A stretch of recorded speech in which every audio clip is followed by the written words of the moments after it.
It's a Man Crush Monday. Join Professor Buzzkill as he crushes on men from history who deserve more fame and glory.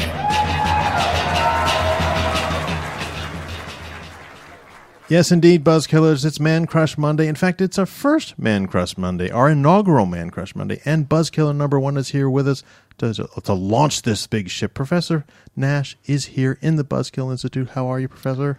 Doing all right, thanks. All ready for the inaugural. Oh, yes. This is the most important Man Crush Monday we've ever had. And we're going to talk about someone today who was extremely important, but not known about enough in the wider culture. Who is that? Absolutely. That would be A. Philip Randolph. A. Philip Randolph. A. Philip Randolph. I would argue one of the, if not the, certainly one of the most important civil rights leader you've never heard of. Oh, okay. Well, by you, I mean lots of people. Yeah. Well, I'd only heard of him sort of vaguely, sort of a sketch of an important person, but not really in depth. Who was he? What did he do? He, first of all, he's a African-American labor leader. Oh, okay. He was born in Florida in 1889, just a few days apart from Adolf Hitler, which is really spooky. But Hitler was not born in Florida. No, definitely not. There's no myth there. No, it was a little colder where Hitler was born. In any case, he, in the mid-1920s, he founds what's called the Brotherhood of Sleeping Car Porters. Oh, right. Buzzkillers won't know about sleeping car porters because it's an ancient 20th century job. Right, exactly. Early 20. Remember, this is way before civilian air travel, and the way people traveled long distance was by train. Right. And often really long distance trips included staying overnight in a sleeping car, a Pullman car that had sleeping berths. The car was actually called a Pullman car. These were invented by George Pullman. That's right, and built by the Pullman Company. Right. That's okay. right. Okay. And so you had thousands and thousands of porters who were all African American, and they were in the black community. They were really good jobs, but of course the porters were treated as you might expect it in Jim Crow racist America. Travelers didn't even bother to learn their first name. They called them all George. After George Pullman. That's right, and they didn't treat them very well. But and part of the reason they weren't treated very well, and so people like A. Philip Randolph thought they should be organized in a union. So there were thousands and thousands of these porters. Absolutely. And he thought they should be organized. And keep in mind, this is a time when you had big, powerful labor unions. Already, but they tended to discriminate against African Americans. Oh, okay. Not to let them in as members. Right, exactly. And there was no effort on the part of white labor organizers to organize this significant chunk of the labor force. Right. Because they were African Americans and they didn't rate. And so this struggle to organize them actually took years, and it's not until the New Deal in the mid-1930s where this effort really picks up traction, and you have, I think, at one point, 7,000 members of this. 7,000? 7,000 members of this Brotherhood of Sleeping Car Porters. Well, of course, 7,000 sounds like an enormous number, but this is exactly like airline stewards and stewardesses. Exactly. They're everywhere because everyone took the train. That's right. They were really, really important.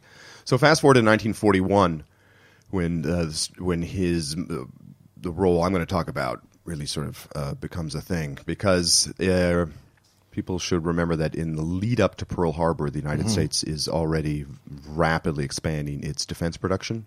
Oh, right. It doesn't happen after Pearl Harbor. It actually starts way before. We're gearing up for war. That's a show on its own. Yeah, maybe. And so there are lots and lots of new defense industry jobs opening up. And they are some of the best jobs out there. They're generally union jobs. They're very high paying, etc. And A. Philip Randolph, like a lot of other African American leaders, immediately notices that none of these jobs are going to black folks. Right. And so here's where he really makes his contribution, because rather than do what the civil rights movement normally does, which is sort of a very peaceful, painstaking, go slow, be polite approach to civil rights. Certainly in that period. Right, he takes a different approach. And the leading civil rights organization up to this point was the NAACP, the National Association for the Advancement of Colored People. And they had been doing, don't get me wrong, fabulous work sort of laying the legal framework which is going to lead to Brown versus Board of Education in 1954. That takes decades. The case that sort of allows for the other changes exactly, to happen. which destroys Jim Crow or starts the destruction of Jim Crow. That's really important work. But the NAACP is their approach is legal. It's in the courts. It's a very northern organization, and it's sort of very much within the existing structure. What A. Philip Randolph does is to draw attention to the fact that black people are not getting these new defense jobs. He creates what's called the March on Washington movement. He threatens a March on Washington. This is much earlier than the 50s and 60s marches. And that's one of the reasons it's important, because this is where the idea comes from. Oh, okay. For a March on Washington. He basically says, look, we're going to have 50,000 black workers marching down Pennsylvania Avenue in protest of this. Wow. Now, context. This is in the lead up to World War II. Right. Where the Roosevelt administration is increasingly concerned about things like public relations and about the American sort of leadership for freedom in the world. Right, and you can't present that face with his racism in your backyard. Yes, and let's remember the fact that in 1941, Washington, D.C. was very much a southern city. It was a Jim Crow city. It was absolutely. Segregated in terms of its day-to-day sort of racial practices. It was very much like other southern cities. So immediately what the Roosevelt White House worries about is, what if this march takes place? And, Randolph is not threatening violence or rioting. He's just threatening a peaceful march. But you never know what's going to happen. Sure. Right? Sure. A parade like this is probably going to gather a white crowd, and you might have violence. You might have chaos, which would be a problem, right? I mean, and a non-racially based march like the bonus marchers turned violent. Exactly. So this is having more possibility. This is something that no matter what, the Roosevelt administration cannot control. Wow. And they worry. They worry about things like public relations. What if you have a race riot in the capital of democracy in mid-1941? That's not helpful. It really isn't. And so, a long story short, this march never takes place because the Roosevelt administration actually caves. Oh. And Roosevelt signs what's called Executive Order 8802. Okay. We've talked about executive orders on other shows. Right. This is a pretty important one. Of course, it's an executive order because nothing like this is ever going to get through Congress. Oh, okay. I see. Because of the domination of, the Southern filibuster, et cetera. Right. So it can't be an actual law. But it creates what's called the Fair Employment Practices Commission. And it basically allows the executive branch to draw attention to racial discrimination in defense industries. Oh, right. Okay. So...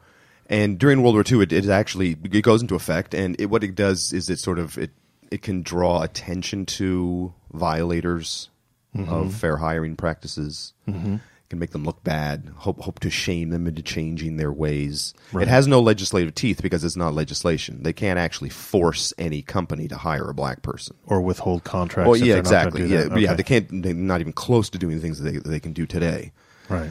But it does attract attention to the issue, and even more important in the long term is the model for civil rights activism that this puts in place. Oh, okay. Because what we're all used to is sort of the nonviolent passive resistance brought to us by people like Martin Luther King and the modern civil rights movement after 1955. Yeah. They and we all owe a debt to A. Philip Randolph for sort of pointing the way, which is what you did. And then this is the model that's going to work in the early 60s and bring us the Civil Rights Act and the Voting Rights Act, which is you don't go through channels. You don't politely ask for change. You create a crisis. Right. You create a problem for the federal government and force it to move. And this potentially violent march is that problem. Exactly. They don't go and ask the Roosevelt administration to do something. Yeah. They create a crisis. They create a situation that's really, really uncomfortable for the administration and force it to act. That executive order, 8802, is really the first thing the federal government had done on behalf of African Americans since Reconstruction. Wow. So that's of any kind. It's not a law. Years. Yeah. I mean, so it's a landmark, but any way you describe it. But so the model of creating a crisis and forcing the government to do something it wouldn't otherwise do, that's in a nutshell what Martin Luther King is going to do. So, I mean, the way I'd put this is, if Martin Luther King is sort of the father of the civil rights movement, A. Philip Randolph is the grandfather. Wow. And his idea finally does go into effect in 1963 when you do have the March on Washington and 250,000 people descend on the Lincoln Memorial and Martin Luther King gives his I Have a Dream speech. That was all to put on pressure for a Civil Rights Act. And there was A. Philip Randolph basically leading it. So it did actually come to fruition, 22 years later. But the idea is his. Well, there you have it, Buzzkillers. Someone who deserves far more attention than he's been getting in history. Talk to you next week.